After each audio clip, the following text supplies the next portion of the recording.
We start this lecture with an overview, a plan for what will be presented. In this pre-lecture, we will conclude our study of statics. We will first work through a couple of examples in some detail.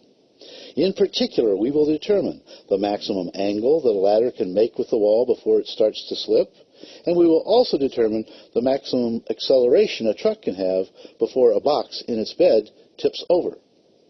We will then move on to explore the conditions for static equilibrium of an object considered from two perspectives: the torque produced by the weight of the object and the gravitational potential energy of the object.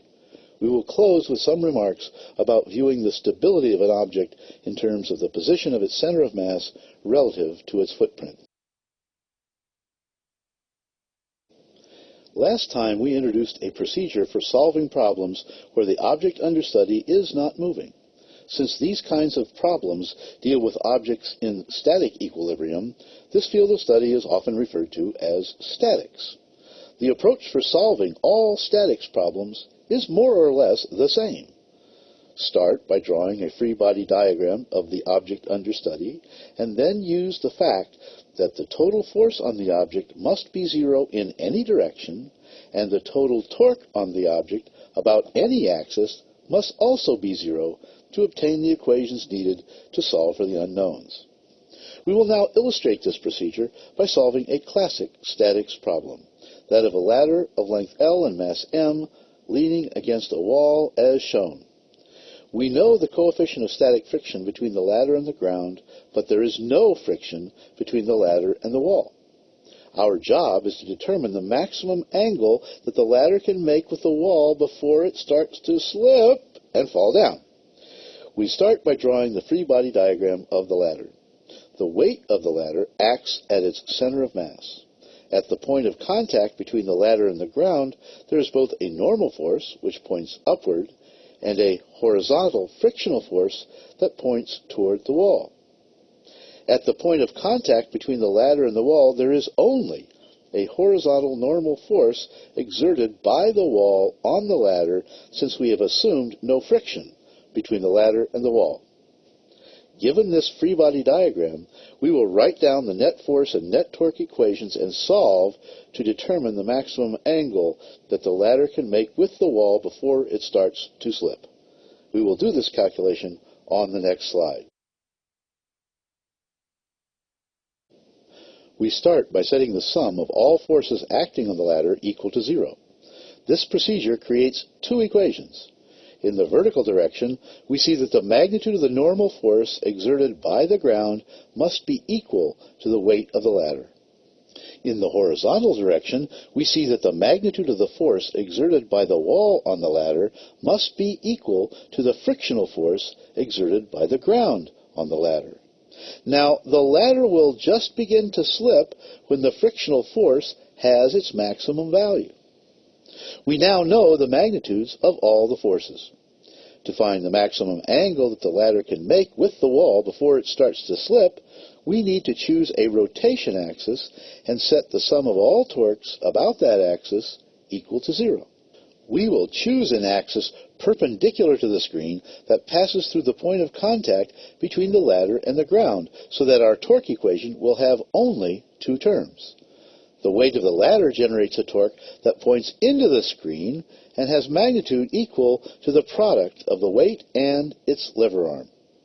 The force exerted by the wall on the ladder generates a torque that points out of the screen and has magnitude equal to the product of the supporting force and its lever arm. Setting the sum of these two torques equal to zero, we find that the tangent of the maximum angle the ladder can make with the wall before it starts to slip is just equal to twice the coefficient of static friction. Let's now look at this result to see if the relationship between the angle and the coefficient of friction makes sense. Certainly, if there were no friction between the ladder and the ground, mu sub s equals zero, then the ladder slips for all angles greater than zero. As the coefficient of friction increases, then the maximum angle also increases. Here we see a truck carrying a box of known height, width, and mass, which is uniformly distributed. The truck moves with constant acceleration, and the frictional force is large enough to ensure that the box does not slip relative to the bed of the truck. If the acceleration is large enough, however, the box will tip over. Our job is to determine the maximum acceleration the truck can have before the box tips over. We start by drawing a free body diagram of the box. The only horizontal force acting on the box is the frictional force exerted by the bed of the truck.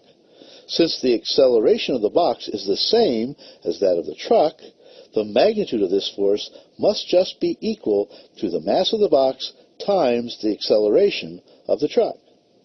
Applying Newton's second law in the vertical direction determines the magnitude of the normal force on the box to be equal to the weight of the box. We now know, for any given acceleration of the truck, the magnitudes of all the forces acting on the box. What determines the acceleration at which the box begins to tip? To answer this question, we need to consider the torques acting on the box. Since the box is accelerating, we must calculate the torques about an axis that passes through the center of mass of the box. Taking the direction of this axis to be perpendicular to the screen, we can evaluate the torques produced by the three forces that act on the box. The weight of the box produces no torque, since it acts at the center of mass of the box. What about the torques from the frictional and normal forces? Well, first we need to determine where these forces act. When the box starts to tip, the only point of contact between the box and the truck will be at the lower back corner of the box. Therefore, we calculate the torques produced by these forces at the time the box starts to tip by placing them at this single point of contact. Consequently, we see that the frictional force produces a torque that points out of the screen and has magnitude equal to the product of the frictional force and its lever arm. Likewise, the normal force produces a torque that points into the screen and has magnitude equal to the product of the normal force and its lever arm. Setting the sum of these two torques equal to 0, we find that the maximum acceleration the truck can have without having the box tip over is just equal to the product of the ratio of the box's width to its height and the acceleration due to gravity. This result makes sense in that the box is harder to tip over to the extent that its width is large compared to its height.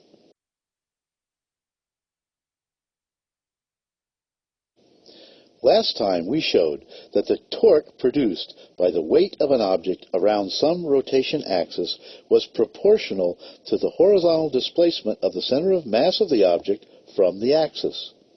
One consequence of this result is that if the center of mass is directly below the axis, then the torque goes to 0 and the object will not rotate. The object is in a state of static equilibrium.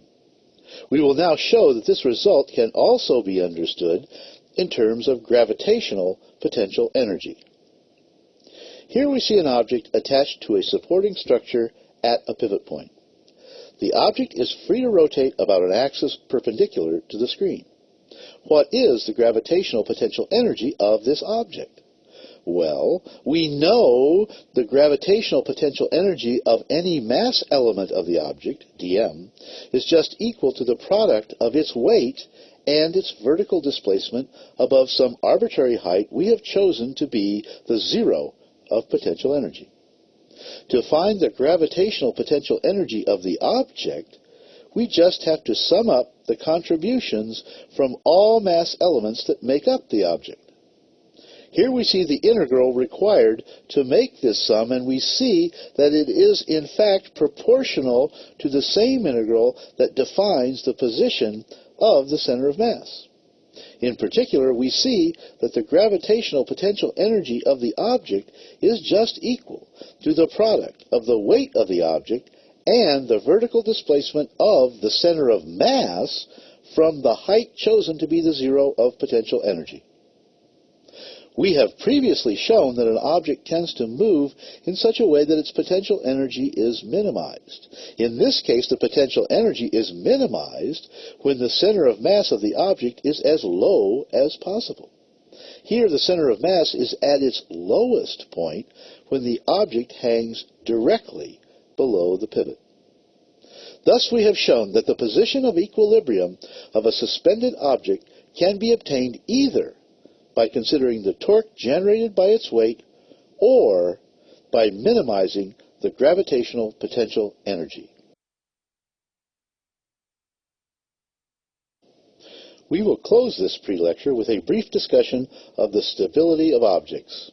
Here we see a trapezoidal structure sitting on a horizontal floor. To see whether this object is stable or will fall over, we just need to find the location of the center of mass of the object relative to the footprint of the object on the floor. If the center of mass of the object is outside the footprint, then the object can lower its potential energy simply by falling over. If the center of mass is inside the footprint of the object, then it is stable. We can verify this result by examining what happens to the height of the center of mass of the object if it is given a small push. The height of the center of mass increases a bit before eventually decreasing as the center of mass is pushed beyond the pivot point on the floor. This initial increase keeps the object from falling over on its own. We conclude with a brief discussion of the main points of this pre-lecture. First, we determine that the gravitational potential energy of an extended object is equal to the product of the weight of the object and the vertical displacement of its center of mass from the height chosen to be the zero of potential energy.